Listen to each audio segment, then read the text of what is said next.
The next step is we're going to get the string on this piñata. This piñata, now, after we're going to skip it a little bit and go to this next one, which already has all four already on it. This next step, we want to put the string on it. This gets a little tricky on the string part because what we want to do is make sure that the string gives a structure so when you go to hit the piñata, it doesn't fall apart on the first hit. So what we do is basically, smartest way to do it is tape it on the bottom and tape the first one on the bottom so it holds it, okay? You can use the tape on this. This is not an issue. So I just put a little tape right there to hold it in place. And then we're going to wrap this around like this and just tie it. I'll tie it around the top right here. My piñata has a little bit of string in it because this is an older one that I had made for this other project. So, but this is the process that we're using. After this process, then we're going to go back and do another.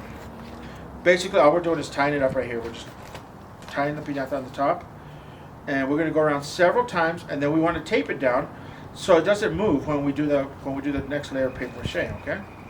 So then we go from there. You tie it at the top, and then you go around the other side of the star this way. See. Tie it again. That's all we want to do, okay?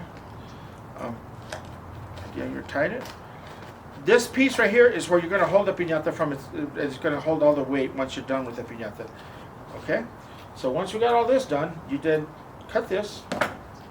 And I would suggest to tape these little strings, tape them in place so they don't move on you, because as you do the paper mache process, they will move. Ahora lo que estamos haciendo con este hilo es estamos amarrando la piñata para darle para poder colgarlo cuando ya lo llenes de dulce, que no se te quiebre, ¿no? Y vamos a ponerle más paper mache después de esto. Primero lo que estamos haciendo solamente es amarrando el hilo alrededor. Le vamos a poner una poquita de cinta nada más para que no se te mueve mientras que estás haciendo el siguiente curso de la siguiente tanda de la piñata, ¿no? Entonces aquí estamos nomás poniéndole un poquito de tape para que no se les mueve, ¿no? Y ahí estamos listos para el siguiente paso del paper mache. Ahí estamos.